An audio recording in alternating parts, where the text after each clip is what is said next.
यदि इस लोक में कोई पुरुष काम से पीड़ित होकर के शास्त्र की मर्यादा का त्याग कर, अरे किसी भी जाति का कोई भी हो, कैसे भी हो, केवल हमें काम भाव की पूर्ति करनी है, अगम्या पुरुष स्त्रियों से व्यभिचार करता है, उसे यम पुरुष तप्त सूर्य नामक नरक में ले जाते हैं।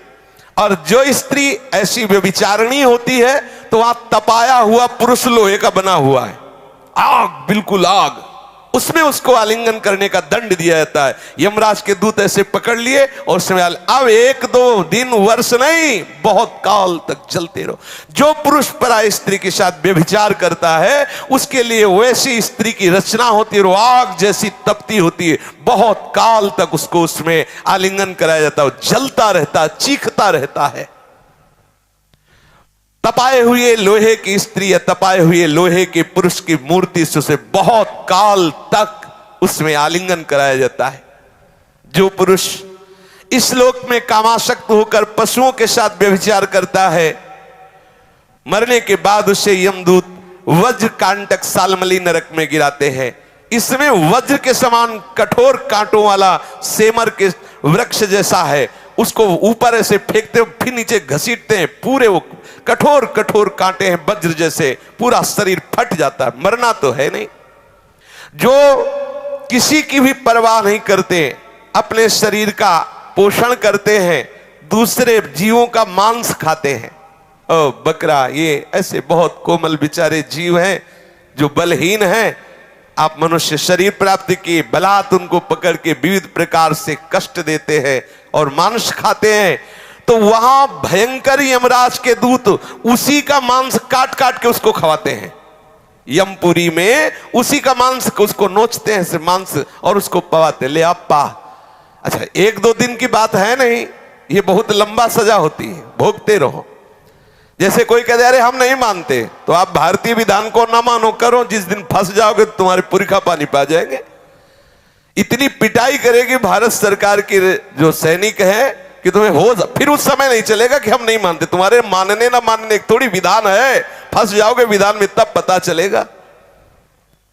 गंगा किनारे जब थे तो एक मिले थे, ऐसे ऐसे सब अंगुलियां थी, तो बताया कि हम फंस गए थे तो अंगुलियां सब टूटी हुई। वो बताते थे नाखून में ऐसे कील गाड़ी जाती है, अंगुलियां तोड़ दी जा, कितना कितना भयंकर कष्ट। काफी समय तक बर्फ की सिल्ली में लिटा दिया, ऊपर से पिटाई हो रही, बड़े बड़े कष्ट, बहुत। अब आप इसे मानोगे अरे सब झूठी है, नहीं कहते झूठी, तो कर लो, देख लो जाके क्या हो रहा है। जैसे यहाँ की पिटाई को हम नहीं माने और बुरे आचरण करें, तो जब फंस जाओगे तो आपको बिल्कुल अनुभव करो, अनुभवी महापुरुष हो जाओगे। ऐसे आप नर्क को अभी मान रहे हो कि अरे शास्त्रों में सब झूठा लिखा हुआ, जब भोगले को मिलेगा तब आप पता चलेगा आपको। जो यहां दूसरे जीवों का कच्चा मांस नोच नोच करके उनको यमदूत उन्हीं को खवाते हैं, जो यहाँ के जीवों को काटते हैं। जो अपने पेट पालन के लिए, अपनी जिह्वा के लिए बोले अंडा खाओ, अंडा में कोई पाप नहीं है, सुन लो, खूब गौर से सुन लो, ध्यान से। आखिरकार उस अंडे को रखे रहो तो उसमें जीव निकलेगा कि नहीं निकलेगा? आप देखो, जीव निकलेगा ना। किसी भी अंडे को आप रख दो, वो अपने समय पे फूटेगा, उस पे जीव निकले। जीव है, जो जीव मनुष्य में है वही जीव उन पक्षियों में है, उन पशुओं में है, चींटी में है, उतना ही जीव है। जो उन पशुओं को भूनता है, रांधता है, नष्ट करता है, कैसे कैसे निर्दयी लोग, वो तड़प रहा है जी, उसको आग में ऐसे बांधे हुए है। किसके लिए? इस असेंद्री के लिए। अरे हृदयहीन राक्षस, तेरी दुर्गति होगी। शास्त्र कहता है उन हृदयहीन राक्षसों से गए बीते यमदूत उन्हें कुंभी पाक नरक में ले जाते हैं। जो ऐसे राक्षसों से गए बीते हैं उन कुंभी पाक नरक में ले जाते हैं। और फिर क्या करते जानते हो? खोलते हुए बड़े बड़े कड़ा है, जैसे पकौड़ी उबाली जाती है, उसमें डाल दिया। अब मरना है नहीं, मरना है नहीं, मरना हो तो चलो 2 मिनट में भुन गए ना, खूब खोलो, खेलो। अब हाँ, उसी में आग में, कढ़ाई में जो तेल पड़ा है, खूब खेलो आनंद से। कितने बोले? 1 कल्प तक, अब जलो उसी में। इस प्रकार से सैकड़ों हजारों नरक हैं। कोई ये संशय ना करे कि ये सब लिखी पढ़ी बातें हैं, ऐसा नहीं। अधर्म परायण जीव को निश्चित भोगना पड़ता है। अवश्य में भोक्तव्यम कृतम कर्म शुभाशुभम। बारी बारी से वो नरकों में जाता है और भयंकर कष्ट भोगता है।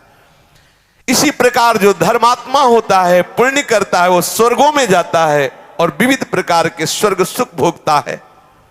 नरक और स्वर्ग के जब भोग भोगे, पाप और पुण्य क्षय हुआ, तो कुछ पाप और कुछ पुण्य लेकर इस मृत्यु लोक में जन्म लेता है।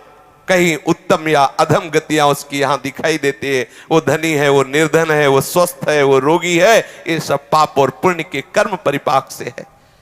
आप सोचते हैं कि हमें भजन करने की क्या जरूरत है, सत्संग सुनने की क्या जरूरत है, नियम संयम धारण करने की क्या जरूरत है? इसलिए जरूरत है कि तुम्हारी ऐसी दुर्गति ना हो। तुम समझते केवल पशुओं की तरह कमा लो, खा लो, मनमानी आचरण कर लो, कोई देखता तो है नहीं। भूल मत करो।